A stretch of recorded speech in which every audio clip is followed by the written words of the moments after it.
नमस्कार, मैं भारत पंचवाल स्वागत करता हूं आपका राजीव टाइम्स में। ये रुक करते हैं टॉप 10 खबरों की ओर।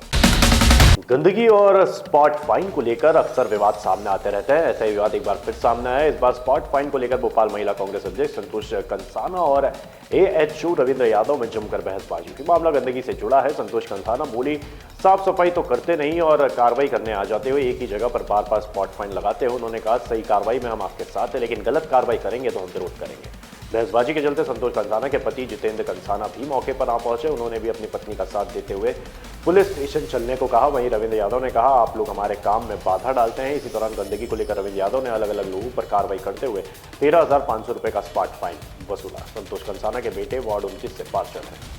आप ही शिकायत करवाती हो और आप ही उनका सपोर्ट करती हो। मेरे पास लेटर रखा हुआ है, बात कर रही है मैं आपको पार्षद मम्मी की ज्यादा बहन का दर्जा देता हूँ। कानून की कार्रवाई होगी तो होगी, पक्का होगी। थोड़ी ऐसा नहीं चलेगा। गंदगी बिल्कुल भी मान्य नहीं होगी। गंदगी बिल्कुल भी मान्य नहीं। दिल्ली और इसके आसपास के इलाकों में देर रात से भारी बारिश जारी है। जहां एक तरफ लोगों को उमस भरी गर्मी से राहत मिली, वहीं दूसरी तरफ कई इलाकों में भारी जलभराव हो गया। मौसम विभाग के मुताबिक दिल्ली एनसीआर में 13 अगस्त तक हल्की बारिश की संभावना है। इसके बाद 14 से 17 अगस्त के बीच मध्यम बारिश के आसार हैं। यूपी के फतेहपुर में बीते सोमवार को नवाब अब्दुल समद मकबरे को लेकर भारी बवाल हुआ। कुछ लोगों के घुसने और पूजा अर्चना करने के बाद स्थिति तनावपूर्ण हो गई। जबकि इस घटना से पहले प्रशासन ने संबंधित पक्षों से बातचीत की थी। एफआईआर में 10 लोगों को नामजद किया गया है, जबकि लगभग 150 लोग अज्ञात है। पुलिस का कहना है कि बातचीत के दौरान कानूनी विकल्प दिए गए थे, लेकिन लोगों ने उन्हें नहीं माना।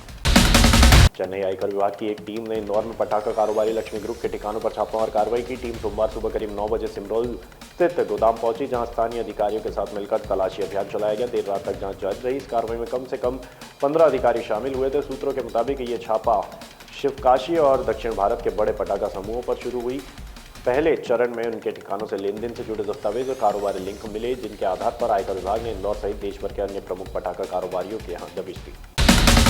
भोपाल के अयोध्या नगर थाना क्षेत्र स्थित नरेला संकरी में एक बीटेक छात्र ने फांसी लगाकर जान दे दी। युवक बैतूल का रहने वाला है और सागर कॉलेज में पढ़ाई कर रहा था। सोमवार सुबह से वह घर वालों का फोन नहीं उठा रहा था, जिसके बाद घर वालों ने उसके दोस्तों को यह बात बताई। दोस्त उसके कमरे में पहुंचे तो दरवाजा अंदर से बंद था और वह फांसी के फंदे पर लटका हुआ था। सूचना पर पहुंची अयोध्या नगर पुलिस ने शव बरामद किया। उसके पास से कोई सुसाइड नोट नहीं मिला है। प्रधान आरक्षक ओम प्रकाश मिश्रा के अनुसार 20 वर्षीय सोहन देशमुख बैतूल के आटनेर का रहने वाला था। वह सागर कॉलेज से बीटेक की पढ़ाई करते हुए नरेला संकरी में किराए के कमरे में रह रहा था।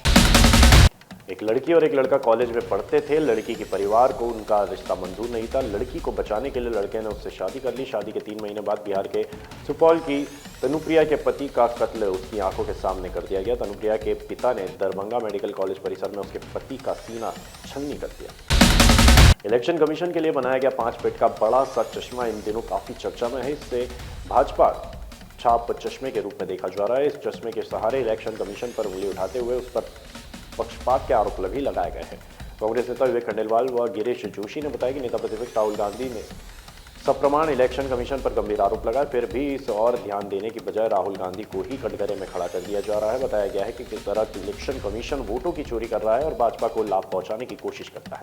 फिर भी इलेक्शन कमीशन अपने अधिकारियों पर कार्रवाई न करते हुए इतने गंभीर मामले में चुप्पी साधे बैठा है। इन नेताओं ने कहा है कि संवैधानिक स्वतंत्र संस्था किस तरह भाजपा के हाथ की कठपुतली बनकर रह गई है। इसके विरोध में इस बड़े से चश्मे को लेकर इंदौर में अनोखा प्रदर्शन किया गया।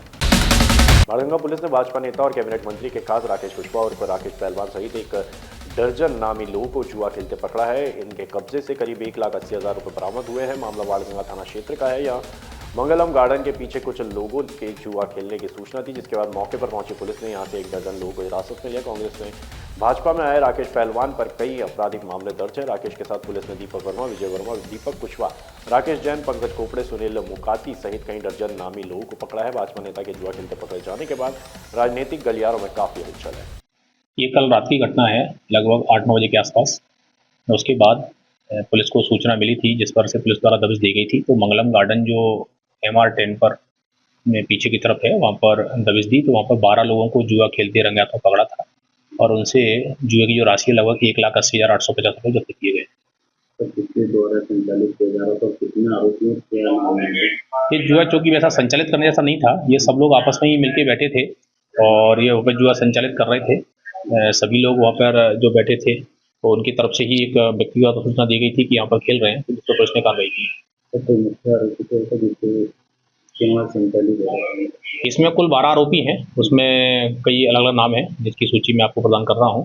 तो उसमें सभी मुख्य आरोपी थे, सभी खेल रहे थे, सभी संलिप्त थे, तो सभी को ही उसमें कार्रवाई की गई है। तो इसमें कोई नेता नजरी से भी जुड़े हुए मामले सामने कुछ पॉलिटिकल नाम बताए जाते हैं, तो चूंकि स्पष्ट नहीं मुझे कौन कौन नाम है, और उसमें बताया कि वो कुछ लोग जुड़े भी हुए हैं। ये कोई स्पष्ट नहीं है। पुलिस द्वारा तो जो कार्रवाई होती है वो कार्रवाई की गई है और उनके खिलाफ प्रकरण दर्ज किया गया। सर ये कब से संचालित हो रहा था उसकी कुछ जानकारी है ऐसी आमतौर पर वैसे तो नहीं, हमारे क्षेत्र में तो ये आज ही बैठे थे और उसकी पुलिस को सही समय पर सूचना भी मिल गई थी। सूचना पर पुलिस द्वारा त्वरित कार्रवाई की और दबिश देकर के उनको पकड़ लिया गया।